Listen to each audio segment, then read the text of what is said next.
대입 성공하려면 이제 사탐런이 필수일까? 안녕하세요. 분당입시 이경화입니다.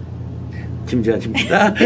이제 수시에 대한 얘기들을 쭉 하다 보면 올해는 사탐론을 빼놓을 수 없을 것 같아요. 수능에서 필수 응시 과목을 폐지한 대학들이 많아지면서 그래? 그러면 내가 어렵게 과학탐구 2개를 굳이 해야 될 필요가 있을까? 그냥 과학탐구 하나 하고 사회탐구를 해서 약간 성적을 높여봐야 되겠다라고 하는 자연계열 학생들이 많았거든요. 의대부터 시작을 해서. 근데 과연 이렇게 사탐론을 선택한 것이 이번 대입에서 전체적인 수능 전략에서 옳은 것이었을까? 이걸 좀 여쭤보고 싶었어요.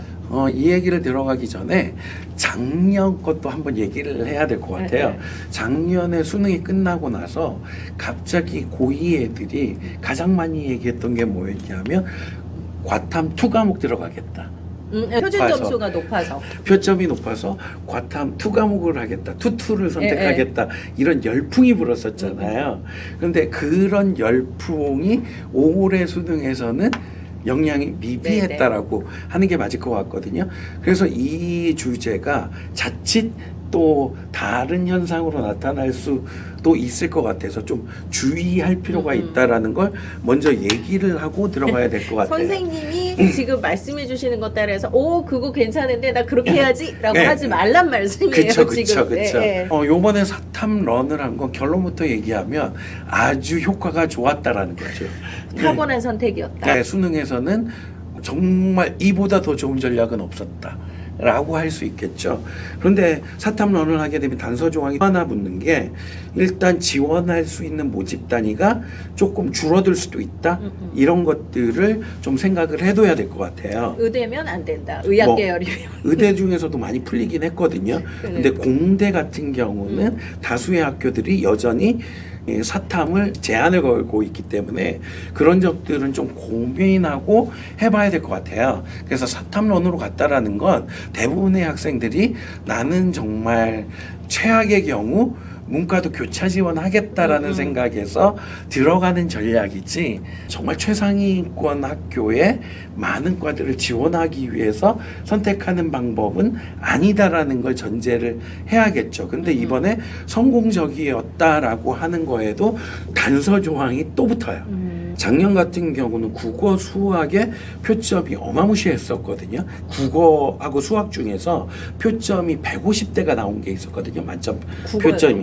그렇죠. 네. 그 전에가 수학이었던 것 같고 네. 그때도 150점 정도가 나왔거든요. 근데 이번 수능 같은 경우엔 국어하고 수학이 139, 140이거든요. 그렇기 때문에 여기에서 표점이 만점을 받는다라고 해서 과한 표점이 안 됐어요. 맞아요. 그런데 상대적으로 과탐의 표준 점수가 낮아졌죠. 그리고 사탐의 표점이 높아졌기 때문에 사탐을 선택한 애들이 조정 점수가 적용되지 않는 학교들한테는 유리하게 적용될 수밖에 없는 구조였기 때문에 이번 수능에선 전략적으로 활용할 수 있었다는 거예요. 보통은 탐구 과목은 표준 점수의 차이가 나도 각 대학마다 변화 표준 점수를 하잖아요. 그러면 그런 점수를 적용하지 않는 대학은 솔직히 지금 상위 대학에서 생각나는 건 서울대밖에 없는 거거든요. 그러면은 상위권 학생들에게는 그 사회 탐구를 선택한 게 효과적일 수 있어도 만약에 요번에 같은 경우에 네. 과탐 같은 경우에 하나 틀리면 100분위 점수도 많이 떨어졌잖아요. 변화 표준 점수라고 하는 게 과목별 100분위 점수를 맞아요. 기반으로 해서 동일하게 표점을 제공하는 방식이잖아요. 그렇기 때문에 조금 불리할 수밖에 없었다라는 거죠. 그러니까 결국은 이제 표준 점수, 그다음 변환 표준 점수 이렇게 생각하는 것보다 어쨌든 100분위가 떨어지니까 그거에 또 반영되는 것도 그만큼의 영향이 있었다. 이렇게 봐야 되겠네요. 네. 사회 탐구가 이번에는 과학 탐구보다 수능이 좀 더 어려웠어요. 네. 난이도가 높아서 섣부르게 선택을 했다가 사실은 손해를 봤다는 학생들도 주변에서 있긴 하거든요. 사탐론을 선택을 했다가 선택에 대한 효과를 못 본 학생들도 분명히 있을 것 같은데 어떤 건 좀 주의를 했어야 될까요? 일단 사탐런이라고 한 건 과탐 과탐보다는 사탐이 조금 학습 시간이 줄어들기 때문에 다른 과목에서 그 나머지 시간을 국수형에 투자하겠다라는 전략이잖아요. 네. 그런데 여기에서 전제되는 건 그 줄어든 시간만큼만 일하는 거예요.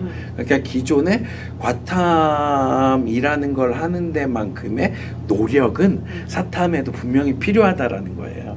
그렇기 때문에 나는 사탐으로 돌아섰기 때문에 그 탐구는 안 해도 돼. 라는 조금 해도 돼, 조금. 조금 해도 돼 라는 생각으로 간 애들은 네. 성공하지 못했죠. 그만큼 과탐을 하는 것만큼의 노력은 꾸준히 유지한 애들은 다른 과목에 투자할 수 있는 시간도 확보했고 점수도 좋게 나왔다라는 거죠.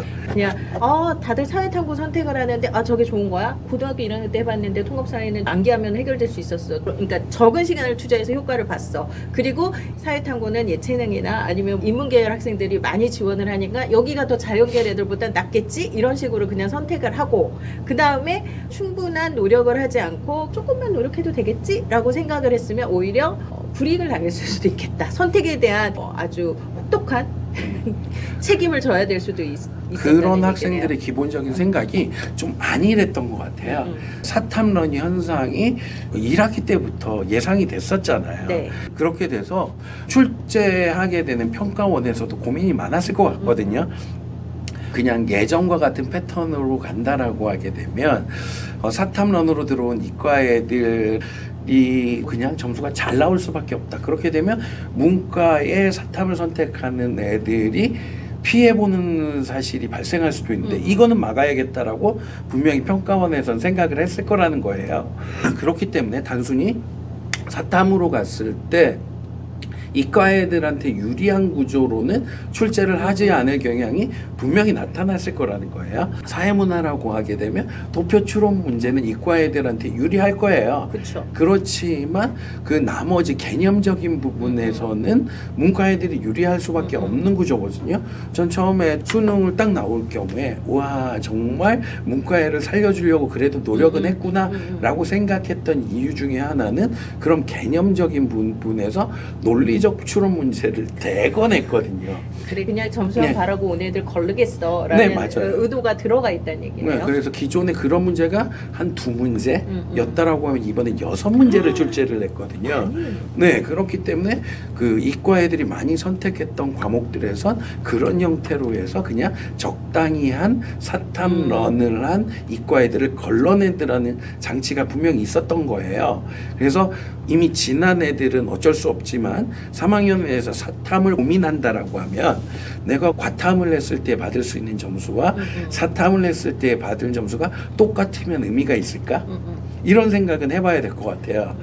사탐으로 한다라고 하게 되면 더 높은 등급을 받아야 되기 때문에 그러니까 절대적인 시간이 아니라 노력의 절대량을 본다라고 하면 과탐만큼의 절대적인 양은 필요하다라는 거죠. 같은 학습 시간과 노력을 들였을 때 과연 사탐을 선택해서 내가 더 높은 성적이 나올까를 봐야지 이게 자칫 잘못하면은 과학탐구를 선택했을 때 가산점이라는 것도 요즘 있잖아요. 오히려 과학탐구를 선택하는 게 더 나은 선택이 될 수도 있었던 것 같아요. 네, 맞아요. 그래서 이런 부분을 잘 따져보시고 사탐런이 정말 탁월한 선택이었대. 나도 사탐런 간다라고 생각하지 마시고 과연 내가 같은 노력을 들였을 때 사회탐구를 선택하면 어느 정도의 성적이 나올 것인지 과학탐구는 어느 정도의 성적이 나올 것인지를 좀 면밀하게 보시고 결정을 하시면 좋을 것 같습니다. 여기다 하나만 더 얘기를 드리면 사탐론 때문에 과탐의 응시 인원 자체가 좀 줄어들었어요.